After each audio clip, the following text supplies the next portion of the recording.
الحمد لله نحمده ونستعينه ونستغفره ونعوذ بالله من شرور أنفسنا ومن سيئات أعمالنا من يهده الله فلا مضل له ومن يضلل فلا هادي له أشهد أن لا إله إلا الله وحده لا شريك له وأشهد أن محمدا عبده ورسوله وبعد.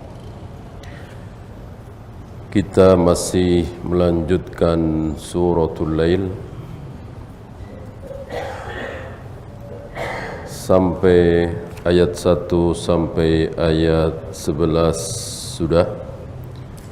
Hanya ada beberapa riwayat yang belum kita bahas. Di antaranya sedikit perbedaan qiraah. Wal laili idza yaghsha wan nahari idza tajalla wa ma khalaqa dzakara wal unsa. Ada yang membaca tanpa wa ma khalaqa, tanpa lafaz ma khalaqa.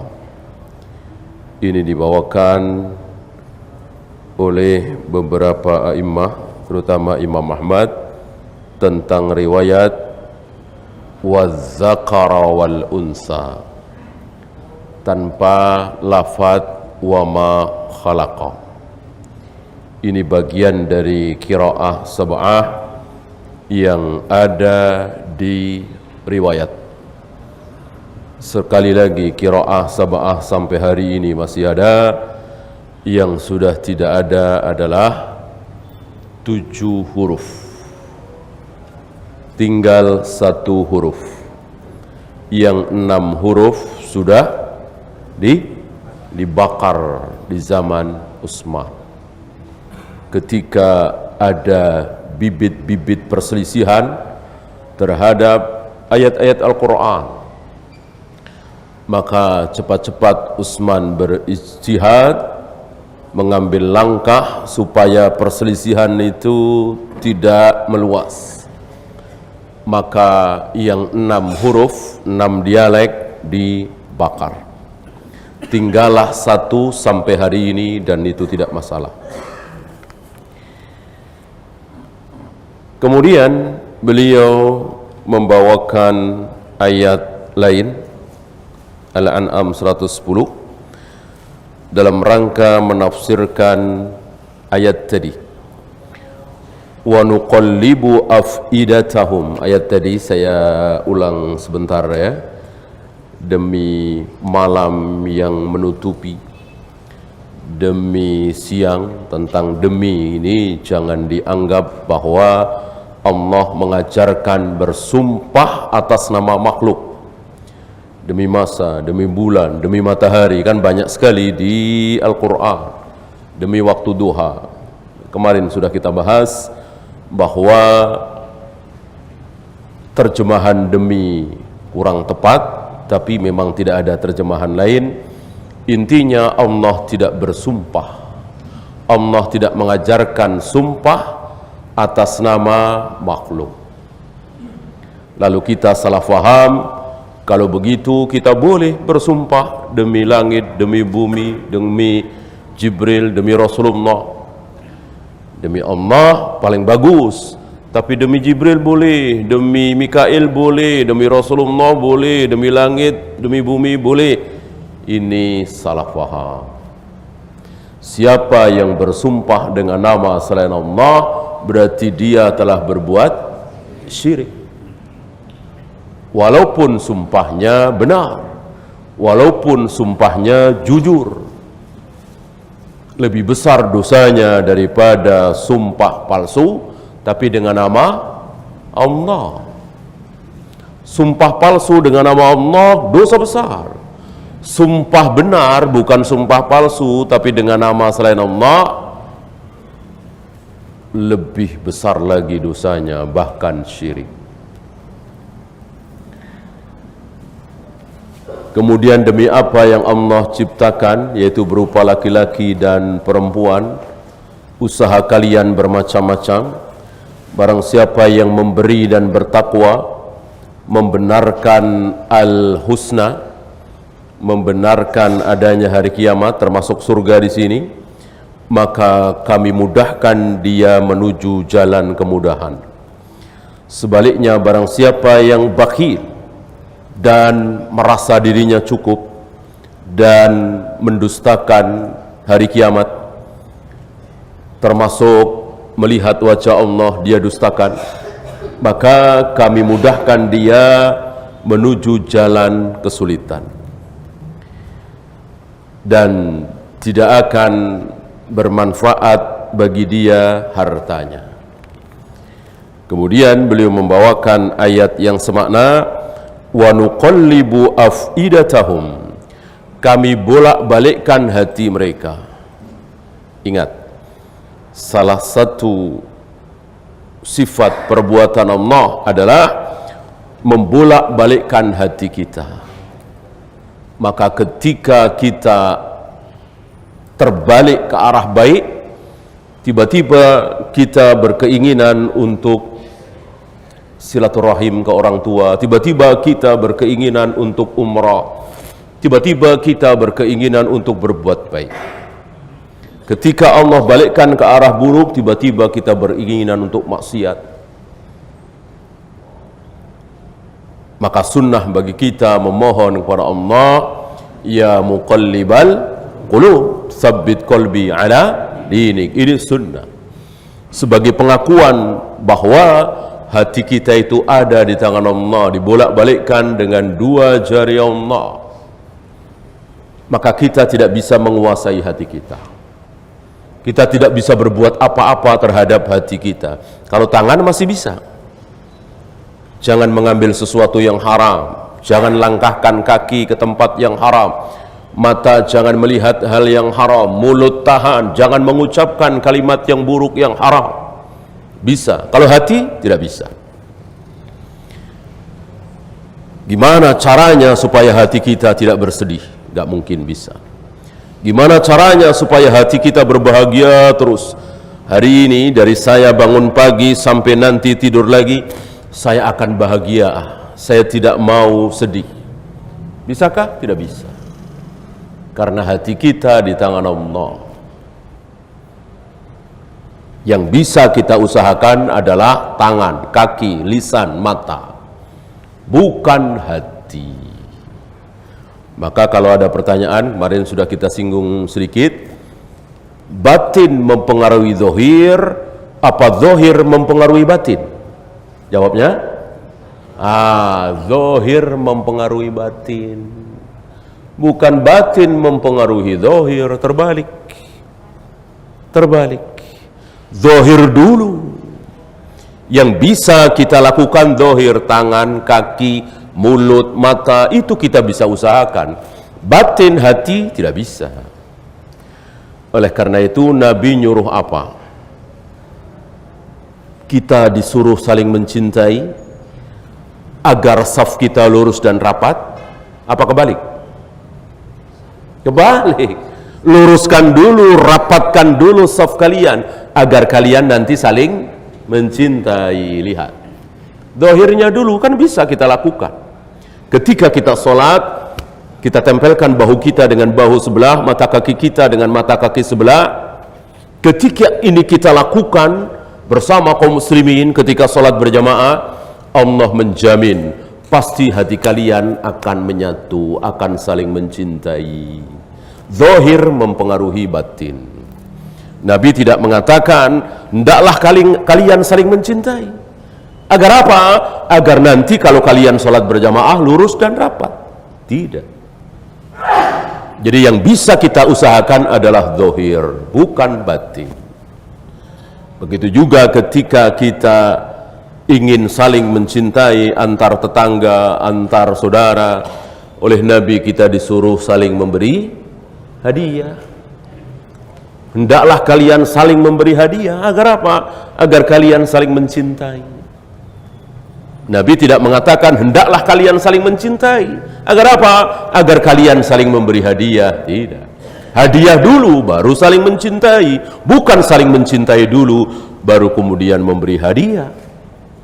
Berapa banyak orang yang saling mencintai, akrab, tapi karena tidak perhatian terhadap masalah hadiah, salaman, akhirnya merenggang. Tadinya akrab, tadinya saling mencintai, tapi yang salah satu tersinggung, ya, karena tidak mengamalkan sunnah Nabi ini. Maka taulah kita dari sini, zahir dulu kita usahakan, baru batin akan terpengaruh oleh zahir kita. Jangan seperti kaum batiniyah. Kaum batiniyah itu mengatakan batin, yang penting batinnya. Tidak, yang penting zahirnya. Nanti batin akan mengikuti. Ya. Maka antum jangan percaya dengan ucapan sebagian orang batiniyah yang mengatakan kita bisa ketemu di masjid ini, enggak nyangka ya, ini ada kontak batin kita. Nah, jangan percaya, itu dusta. Enggak ada seperti itu. Enggak ada, itu waqiatul ain, kebetulan. Allah menggerakkan hati dia, Allah menggerakkan hati kita, sehingga kita mampir di masjid yang sama, lalu ketemu, padahal sudah belasan tahun tidak ketemu, padahal ingin ketemu. Allah yang ngatur, bukan karena perasaan dalam batin yang sama, kemudian saling tarik menarik dan seterusnya. Ini teori yang dusta. Wa absarahum, begitu pula penglihatan mereka. Selain hati, penglihatan mereka juga kami bolak-balikkan. Kama lam yu'minu bihi awwala marrah, sebagaimana mereka tidak mau beriman di kali pertama. Lihat, kapan Allah membalik hati mereka, membalik pandangan mereka setelah mereka tidak mau beriman di kali pertama. Ini membantah kaum Jabariyah. Ini membantah kaum Jabariyah yang mengatakan bahwa manusia itu seperti robot, manusia itu tidak punya kehendak, manusia itu seperti kapas yang diterbangkan angin, tidak bisa ngapa-ngapain, semuanya dipaksa oleh Allah. Yang sedang sholat berarti dia sedang dipaksa oleh Allah untuk sholat. Yang puasa berarti dia sedang dipaksa oleh Allah untuk puasa. Yang minum khamr berarti dia sedang dipaksa oleh Allah untuk minum khamr. Ini batil. Mana salah satu dalil ini? Awalnya apa? Awalnya mereka tidak beriman. Setelah mereka tidak beriman, Allah balikkan hatinya sekalian, Allah sesatkan dia sekalian. Wa nadharuhum fi tughyanihim ya'mahun, Allah biarkan mereka terombang-ambing dalam kesesatannya, dibiarkan oleh Allah. Maka inilah keyakinan Ahlus Sunnah, bahwa Allah memudahkan setelah apa? Setelah mereka memberi, bertakwa, begitu. Artinya ada usaha kita. Walaupun tentang takdir kita harus percaya, wajib, sebagaimana kita bahas kemarin. Kemudian ada riwayat dari Abu Bakar.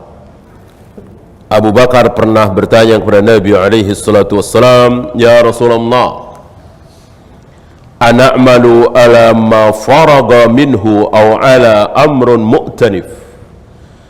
Ya Rasul, apakah kita beramal ini atas sesuatu yang telah ditakdirkan atau sesuatu yang liar belum ditentukan? Artinya Allah itu tidak tahu apa-apa terhadap apa yang akan kita lakukan nanti sore, nanti malam, besok pagi, lusa. Atau Allah sudah tahu, sudah takdirkan, sudah Allah tulis. Nabi menjawab, bal ala amrin qad furiga minhu. Amal kita berdasarkan apa yang telah Allah tulis, Allah catat. Tapi sekali lagi, kita harus yakin bahwa kita punya kehendak. Seperti sebentar lagi Isya, Kita mau sholat atau tidak, terserah kita. Kita mau berjamaah di masjid apa pulang sholat sendiri, terserah kita. Kenapa ketika kita tidak sholat lalu dosa masuk neraka, kita menyalahkan Allah? Walaupun tentu Allah sudah tahu. Dan kita yang memilih. Walaupun pilihan kita juga Allah sudah tahu, bahkan sudah Allah tentukan. Tapi itu kan urusan Allah. Urusan kita karena kita tahu bahwa sholat itu wajib, kita lakukan. Bahwa khamr itu haram, kita tinggalkan. Bahwa riba itu haram, kita tinggalkan. Kecuali tidak tahu, lain lagi, urusannya lain. Bukan berarti pasti tidak dosa, tidak. Ada urusan lain. Maka tidak boleh mengatakan lebih baik tidak tahu daripada tahu. Sebab kalau tahu melanggar pasti dosa. Kalau tidak tahu melanggar belum tentu dosa. Maka lebih baik tidak tahu daripada tahu. Benar apa salah? Salah. Salah besar. Setelah Nabi menjawab bahwa amal kita itu sudah ditulis oleh Allah, sudah jadi, bukan sesuatu yang liar, maka Abu Bakar mengatakan, fafimal amal ya Rasulullah. Lalu untuk apa beramal? Kalau sudah ditentukan, untuk apa beramal? Pertanyaan ini sudah dijawab oleh Nabi, maka jangan kita bertanya lagi. Apa jawab Nabi? Kullum muyassarun lima khuliqa lahu. Setiap kita akan dimudahkan terhadap apa yang Allah ciptakan. Yang Allah ciptakan untuk surga, Allah mudahkan mengamalkan amalan-amalan ahlul surga. Yang Allah ciptakan untuk neraka, Allah mudahkan dia beramal dengan amalan neraka. Berjudi mudah, menang terus. Korupsi lancar, nggak ada yang tahu. Dagang tipu-tipu, untungnya banyak, dan seterusnya dan seterusnya. Banyak kita saksikan orang seperti itu. Berarti dia dimudahkan oleh Allah menuju apa? Menuju neraka. Tentu kita tidak mau. Sebaliknya, antum yang muda berjalan melangkahkan kaki ke masjid, walaupun lumayan jauh, walaupun ngantuk, tapi rasanya ringan, mudah, enak, nyaman. Berarti Allah mudahkan antum untuk menuju surga. Tentu kita syukuri. Bagaimana ketika kita merasa berat? Ya paksakan. Paksakan, kan kita bisa. Agar langkah yang berat itu lama-lama menjadi ringan. Antum kira yang baru-baru membiasakan bangun malam, sepertiga malam, salat tahajud, langsung enteng, langsung ringan, langsung mudah? Tidak. Awalnya berat dulu. Setahun, 2 tahun, 5 tahun, 10 tahun, 13 tahun, baru merasa ringan. Yang awal-awal membiasakan diri sholat berjamaah di masjid, meninggalkan pekerjaan, dagangan, obrolan, setiap kali terdengar suara adzan, antum kira langsung ringan, langsung enak? Tidak. Lama-lama akan ringan. Itu pun ada godaan di tengah jalan. Ada sesuatu yang menyebabkan kita futur, ya kan? Dan itu banyak terjadi. Sudah berjamaah, menjaga sholat berjamaah 7 tahun, habis itu futur, enggak jamaah lagi. Lama-lama meninggalkan sebagian sholat. Kan ada seperti itu. Maka terus kita jaga. Kemudian sedikit tentang sedekah. Karena ayat di atas membahas tentang sedekah. Qala Nabi sallallahu alaihi wasallam, ini ada di Ibnu Jarir dengan sanadnya sampai kepada Abu Darda. Qala Nabi sallallahu alaihi wasallam, ma min yaumin gharabat fihi syamsuhu. Tidak ada hari di mana matahari tenggelam. Kan setiap hari matahari pasti tenggelam. Setiap hari matahari pasti terbit. Illa malakani yunadiyani, kecuali pasti ada 2 malaikat yang menyeru, yang berdoa. 1 doa baik, 1 doa buruk. bisautin yasma'uhu khalqullahi kulluhum. Teriakan malaikat ini didengar oleh seluruh makhluk kecuali as-saqalain, kecuali manusia dan jin. Bagaimana teriakan dua malaikat ini setiap hari dan didengar oleh seluruh makhluk kecuali manusia dan jin? Yang pertama, Allahumma a'ti munfiqan khalafan. Ya Allah, berikanlah ganti. Ya Allah, berikanlah ganti. Kepada siapa? Kepada orang yang berinfak, memberi, mengeluarkan uang, berikanlah ganti. Maka para nabi, para rasul, para sahabat, orang-orang saleh tidak segan-segan berinfak, mengeluarkan uang dari dirinya. Ada kalanya untuk fakir miskin, ada kalanya untuk masjid, ada kalanya untuk anak istri. Ini bagian dari infak, bahkan itu wajib, ya kan? Jangan uang itu ditabung, lalu merasa senang kalau tabungannya itu bertambah. Sedih kalau berkurang. Padahal untuk sesuatu yang besar, pembangunan masjid, pesantren, fakir miskin, atau untuk anak istri, kesenangan anak istri, ini bagian dari infak. Maka siapa yang berinfak, gantilah ya Allah, gantilah ya Allah. Ini teriakan doa malaikat pertama. Doa baik apa buruk?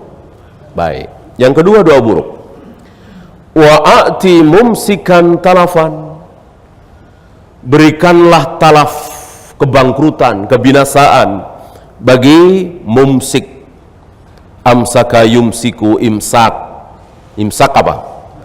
Menahan. Jadi tahan terus. Uangnya itu dia tahan di dompetnya, di saldonya, di rekeningnya. Dia tidak mau mengeluarkan. Sifat orang bakhil. Kadang-kadang jangankan untuk orang lain, keluarga, untuk dirinya saja dia sayang. Makan enak dikit sayang. Ya, dia kumpulkan. Nah, ini bakhil. Allah senang kalau kita berinfak. Maka Nabi menggemarkan kita mengeluarkan uang kita, membelanjakan, beli ini, beli itu, infak ke sono, infak ke sini. Ya, antum tahu siapa yang paling senang dengan sabda Nabi ini, yang menyuruh berinfak, belanja, memberi? Ahli ekonomi senang sekali dengan sabda Nabi ini. Ya, jadi ekonomi itu hidup, membeli, bersedekah. Yaitu bukan ditahan, ditabung. Ya, luar biasa sunnah Nabi SAW. Banyak sekali hikmahnya. Bahkan permasalahan demi permasalahan yang melanda kaum muslimin akan selesai dengan sunnah. Perlukah dengan yang lain? Tidak perlu. Apa yang kita saksikan sebagian saudara-saudara kita kaum muslimin melakukan gerakan ini, gerakan itu, ormas ini, ormas itu, dan seterusnya demi kejayaan Islam. Perlukah? Tidak perlu. Cukup amalkan sunnah. Ketika sunnah itu diamalkan oleh mayoritas kaum muslimin, insya Allah kaum muslimin akan terangkat dari keterpurukan, kemiskinan, keterbelakangan, dan seterusnya. Ini salah satunya. Ya, kita lanjutkan 12. Inna alaina lal huda. Atas kami, kewajiban kami, urusan kami, apa? Huda, petunjuk itu. Maksudnya bukan urusanmu ya Muhammad, bukan urusan si A, si B, urusanku. Gitu. Berarti ini hidayatut taufiq. Kalau dinisbatkan kepada Allah, kalau dinisbatkan kepada Allah dan Rasulnya, hidayatul bayan. Karena hidayatut taufiq hanya milik Allah. Yang tadinya kafir, Allah rubah jadi beriman. Yang tadinya malas-malasan sekarang rajin luar biasa. Siapa yang bisa merubah? Rasulullah? Tidak. Allah Rabbul Alamin. Selain Allah tidak bisa. Ini hidayatul taufik. Adapun yang dimiliki oleh Nabi adalah hidayatul bayan. Ini yang halal, ini yang haram, ini yang riba begini, ini jual beli yang halal begini. Ini dua harga tidak boleh. Ini cara tawaf yang benar, ini cara sa'i yang benar. Itu hidayatul bayan. Ada di mana? Ada pada diri Nabi sallallahu alaihi wasallam. Maka dikatakan fa inna khairal hadyi hadyu Muhammadin sallallahu alaihi wasallam. Sebaik-baik petunjuk adalah petunjuk Nabi Muhammad sallallahu alaihi wasallam. Hidayah apa? Hidayatul bayan, bukan hidayatul taufiq. Hidayatul taufik Nabi nggak punya. Kalau Nabi punya hidayatul taufik, tentu Abu Talib, Abu Jahal, Abu Lahab akan diberi hidayatul taufik oleh beliau dan masuk Islam, beriman. Orang-orang yang sangat beliau cintai, wabil khusus Abu Talib, mati dalam keadaan kafir, kekal di neraka. Padahal sangat disayang, dicintai oleh beliau. Kenapa? Karena beliau tidak memiliki hidayatut taufiq. Itu hanya milik Allah. Kalau Allah berikan, langsung masuk Islam. Seperti Abu Sufyan. Abu Sufyan itu siapa? Musuh bebuyutan Nabi sallallahu alaihi wasallam. Musuh besar Nabi alaihi salatu wassalam. Dalam 3 perang besar, Badar, Uhud, Ahzab, selalu berusaha membunuh Nabi sallallahu alaihi wasallam. Tapi Allah berikan hidayatul taufik kepada Abu Sufyan, maka akhirnya Abu Sufyan masuk Islam. Akhirnya masuk dalam keumuman ayat radhiyallahu anhum wa radu an wa adda lahum jannat. Allah ridha kepada dia, dia ridha kepada Allah, Allah jamin dia masuk surga. Kenapa? Karena Allah berikan hidayatul taufik. Kenapa Allah berikan hidayatul taufik kepada Abu Sufyan? Kenapa tidak diberikan kepada Abu Talib? Jawabnya, enggak tahu. Tahu dari mana? Allah rahasiakan. Jangankan kita, Rasulullah saja tidak tahu. Karena secara logika akal enggak masuk akal. Secara logika nurani mestinya Abu Talib yang diberikan hidayah, bukan Abu Sufyan. Tapi karena itu memang rahasia Allah, Allah biarkan. Tentu Allah punya jawaban. Tapi Allah masih rahasiakan. Nanti pada saatnya Allah akan beberkan rahasia itu. Wa inna lana lal akhirata wal ula. Kepunyaan kami akhirat dan awal, akhirat dan dunia. Maka jangan pernah beranggapan akhirat milik Allah, dunia milik kita. Akhirat kita tidak bisa berbuat apa-apa, kalau dunia bisa. Ini sombong dan ini salah. Kelihatannya memang bisa. Bisa bercocok tanam, kemudian menumbuhkan tanaman, kemudian panen. Kita yang melakukan, kan bukan Allah. Berarti dunia milik kita. Kalau akhirat ya. Ini salah.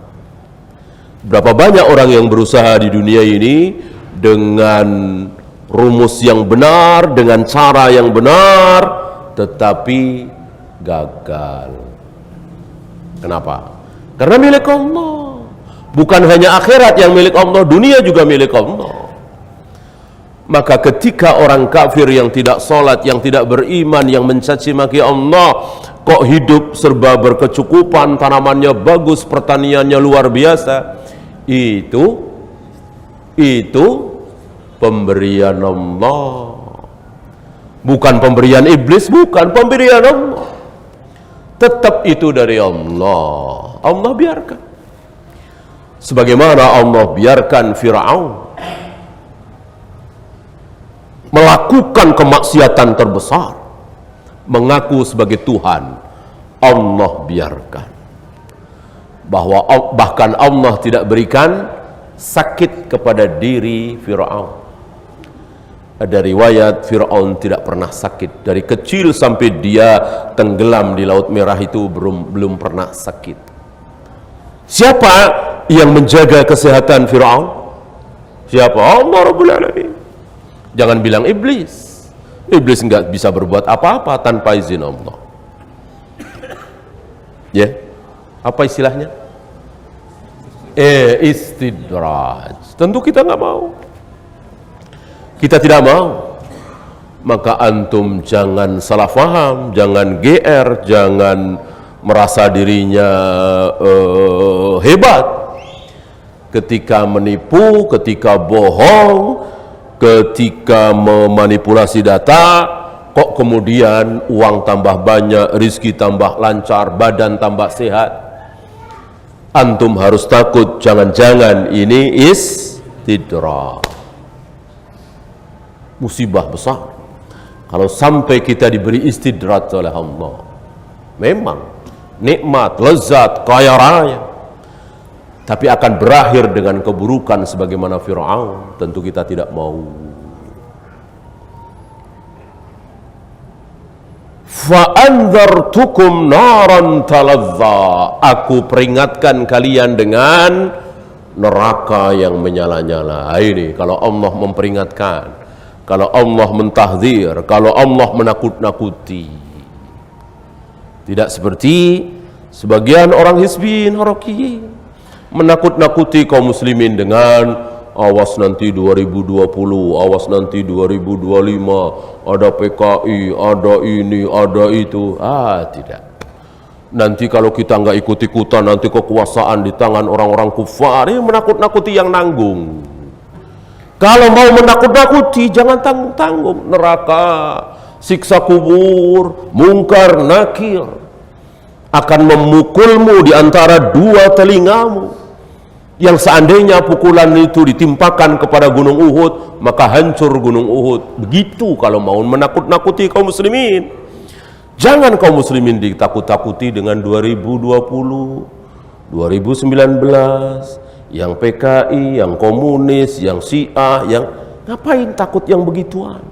Belum tentu benar. Ya, membikin resah kaum muslimin. Gak ada sifat para nabi, sifat para rasul, sifat para ulama menakut-nakuti kaum muslimin. Tidak ada. Antum tahu yang suka nakut-nakuti kaum muslimin siapa? Munafik. Lihat di surat Al-Munafiqun. Mereka telah sepakat mengepung kalian. Innan nasa qad jama'u lakum. Orang-orang telah berkumpul untuk menyerang kalian, wahai Muhammad dan teman-temannya. Orang munafik. Nabi tidak. Nabi memberikan kabar gembira. Masa depan di tangan siapa? Masa depan di tangan siapa? Islam. Kita ragu dengan ayat Allah, liyudhhirahu 'ala dini kullih. Allah akan menangkan Islam di atas semua agama. Apa iya ayat ini tidak terjadi? Apa iya ayat ini omong kosong? Kan belum terjadi. Apakah Islam hari ini menang di atas Yahudi, Nasrani, Konghucu, Eropa, Jepang, Amerika? Kan tidak. Berarti belum terjadi ayat ini. Akankah terjadi? Pasti. Mana mungkin kita ragu dengan ayat Allah? Ini masa depan. Kapan? Entah kapan. Jangan kita pesimis. Jangan kita ketakutan. Jangan menakut-nakuti sesama muslim dengan kalimat-kalimat rendah seperti itu.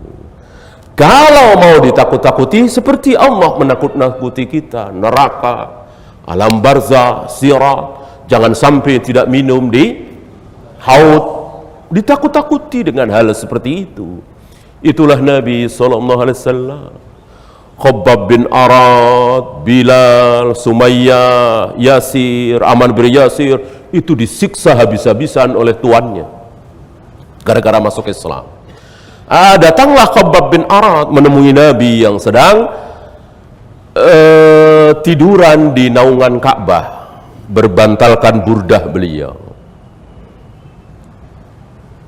Khabbab mengatakan, "Ya Rasulullah, ala tastansiru lana, ala tad'u lana?" Kenapa engkau tidak mohon pertolongan kepada Allah? Kenapa engkau tidak berdoa kepada Allah untuk kami para budak disiksa habis-habisan gara-gara masuk Islam ini? Kenapa engkau tidak berdoa? Di sini Nabi memberikan kabar gembira bahwa akan begini, dan sudah terjadi. Ya, dengan mengatakan walakinnakum tastajilun, jangan buru-buru. Memang harus mengalami masa seperti ini. Harus. Kejayaan Islam, kemenangan Islam memang melewati masa-masa seperti ini, dicaci maki, difitnah, dikatakan begini, diusir pengajian begini begitu, harus melewati seperti itu. Kita harus sabar. Kita harus sabar, terus berdakwah, nggak usah pakai cara-cara mereka. Mereka galang masa, kita galang masa, betul? Salah. Itu cara mereka, cara-cara orang jahil yang nggak paham sunnah, menggalang masa. Kita paham sunnah, nggak boleh menggalang masa. Sudah, ya, mau kau pakai hukum advokat begini begitu, kita lawan begini, nggak. Sunnah tidak seperti itu. Serahkan kepada Allah. Ya, diusir ya, pindah. Allah akan berikan yang lebih baik. Sabar. Sebagaimana para imam. Ya, seburuk-buruk kita cuman diusir, ya kan? Belum di penjara. Imam Ahmad, Ibnu Taimiyah di penjara. Ya, sabar. Jangan memakai cara-cara yang tidak pernah dicontohkan oleh Nabi SAW. Nanti pertolongan itu akan datang. Ya, jangan putus asa. Memakai cara hizbi berarti putus asa. Putus asa dan tidak yakin, tidak sikoh dengan sunnah. Kalau yakin, insya Allah tidak akan memakai cara-cara hizbi. Sebagaimana Imam Ahmad. Kalau Imam Ahmad menganggukkan kepalanya sekali saja, habis itu Al-Ma'mun barangkali ya. Jutaan. Yang siap membela Imam Ahmad itu jutaan. Ya, tinggal menunggu komando dari Imam Ahmad. Ya, serang habis. Apalagi hari itu kan senjata canggih kan belum ada. Artinya kekuatan itu ya ada di jumlah. Kan begitu. Kalau sekarang kan tidak. Walaupun ribuan orang melawan 10 orang pakai senjata canggih, ya ribuan orang kalah kalau senjatanya tidak canggih. Sekarang, kalau dulu kan tidak. Ya nggak jauh dari pedang, panah, menjanik, ya kan? Ini jutaan, 1 juta lebih yang siap untuk mati kalau Imam Ahmad mengatakan serang. Tidak.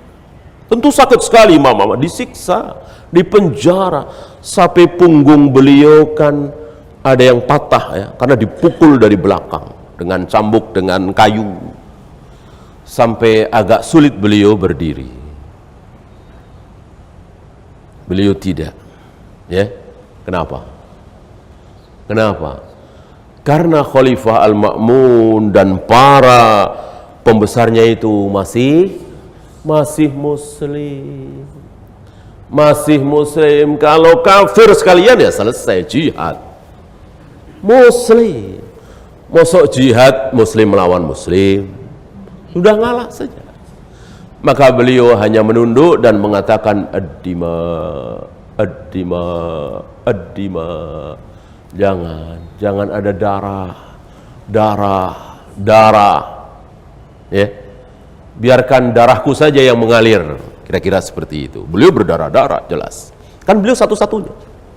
Yang lainnya kan bertumbangan semua. Artinya secara takiyah mengatakan Al-Quran itu makhluk. Dari Ali bin Madini, Yahya bin Ma'in, Naiha Al-Qattan, Ishaq bin Ibrahim Ar-Rahawai, itu teman-teman beliau, murid-murid beliau, dan memang beliau anjurkan, sudah ucapkan bahwa Al-Quran itu makhluk. Nggak apa-apa dengan mulut kalian, adapun hati kalian tetap kalian yakini Al-Quran bukan makhluk, tapi Al-Quran adalah kalamullah. Lihat, coba tokoh hari ini merasa memiliki jutaan pendukung, ya. Bahkan dia nyari-nyari. Imam Ahmad tidak. Kenapa? Karena yang dihadapi adalah sesama muslim. La yaslaha illal ashqa. Tidak akan ada yang masuk neraka tersebut kecuali ashqa, syaqiyun. Siapa? Buruk, celaka. Maka tidak mungkin ada orang yang berbahagia yang masuk neraka. Masuk neraka, celaka. Paling celaka. Maka tidak ada kecelakaan melebihi manusia yang masuk neraka. Ya, mau disiksa, mau disiletin di dunia ini, mau dihukum apa, mau terlunta-lunta, masih belum ada apa-apanya dibanding dengan masuk neraka. Bagaimana ciri-ciri orang yang ashqa, yang akan masuk neraka itu? Ada dua. Apa? Yang pertama, kazzaba. Alladzi kazzaba. Apa kazzaba yukadzibu? Mendustakan. Maka salah satu yang harus kita hindari adalah mendustakan. Jangan sampai kita mendustakan apapun yang difirmankan oleh Allah, disabdakan oleh Nabi SAW. Ya, kita salat dulu. Wassallallahu ala Muhammadin sallallahu alaihi wasallam wa akhiru da'wana alhamdulillahi rabbil alamin. Alhamdulillah, salatu wassalamu ala rasulillah, la hawla wa la quwwata illa billah, amma ba'd. Ada pertanyaan? Kalau tidak ada, kita teruskan sedikit. Wa sayujannabuhal atqa, dan akan dijauhkan dari neraka. Siapa? Al-atqa. Al-atqa. Siapa al-atqa? Diterangkan di ayat 18. Alladzi yu'ti malahu yatazakka, yaitu orang yang memberikan hartanya dia keluarkan. Untuk apa? Untuk yatazakka. Ini ada beberapa tafsiran, di antaranya zakat. Karena zakat itu memang dari kata membersihkan diri, tazakka yatazakka, membersihkan diri. Maka harta yang tidak dibersihkan, harta yang tidak dizakati, maka tidak bersih. Kan kotoran. Zakat itu kotoran. Maka Rasul dan keluarga beliau haram memakan kotoran itu, harta zakat itu. Walaupun miskin, beliau dan keluarga beliau tidak mau menerima zakat. Termasuk sedekah. Sedekah yang wajib yaitu zakat, sedekah yang tidak wajib yaitu tatawwu', dua-duanya tidak boleh. Yang boleh beliau terima adalah hadiah. Hadiah boleh. Loh, apa bedanya? Beda. Sedekah itu biasanya diberikan kepada fakir, miskin, untuk menolong dia. Untuk menolong dia yang kelaparan, yang terlilit hutang, yang tidak bisa beli ini, beli itu, ditolong dengan sedekah. Beda dengan hadiah. Hadiah itu biasanya tujuannya untuk memuliakan. Maka biasanya berupa makanan yang enak, gitu ya, pakaian yang bagus, kendaraan, rumah, gitu. Bukan untuk menolong dia, tapi untuk memuliakan. Kita punya orang tua, kita punya mertua, kita punya seseorang yang sangat kita muliakan. Kita punya rizki, kita belikan mobil, hadiah ini. Kita belikan motor, kita belikan baju yang bagus, kita belikan makanan kesukaan beliau, hadiah itu. Kalau sedekah kan untuk nolong fakir, miskin, dan seterusnya. Biasanya karena ada sesuatu maka dia harus diberi sedekah. Kalau hadiah tidak. Ya. Maka beliau menerima hadiah. Gitu. Tidak menerima zakat. Bagaimana kalau awalnya zakat? Nah, itu ada kisah di Sahih Bukhari. Jadi ada seseorang memberikan zakat, diberikan kepada seorang budak bernama Barirah. Gitu. Dari Barirah diberikan kepada Nabi sebagai hadiah. Bolehkah? Boleh. Aisyah awalnya mengatakan, ya Rasul, itu kan zakat. Orang memberikan zakat kepada Barirah. Nabi mengatakan, yang zakat dari orang ke Barirah, Barirah kepada kita hadiah. Apakah ini hila seperti Yahudi? Enggak. Mana mungkin Nabi berhila? Mana mungkin Nabi ngakalin dalil? Ini memang betul, boleh seperti itu. Maka harus kita bedakan mana hilah, mana memahami dalil yang benar. Gitu. Kalau hilah itu kan diputar-putar, taulah kita. Tujuannya sebetulnya ngutang 1 juta kembali 1,3. Tujuannya itu akan diputar-putar. Nanti buat beli ini dulu ya, nanti saya belikan dulu, diputar-putar. Intinya pinjam 1 juta kembali 1,3. Biar terkesan tidak riba maka diputar-putar. Itulah hilah. Kalau ini bukan hilah. Wa ma li ahadin 'indahu min ni'matin tujza. Tidak ada seseorang yang diharapkan balasannya. Dia berinfak itu, dia memberikan harta itu, tidak ada yang dia incar, tidak ada yang dia tuju, tidak ada yang dia inginkan.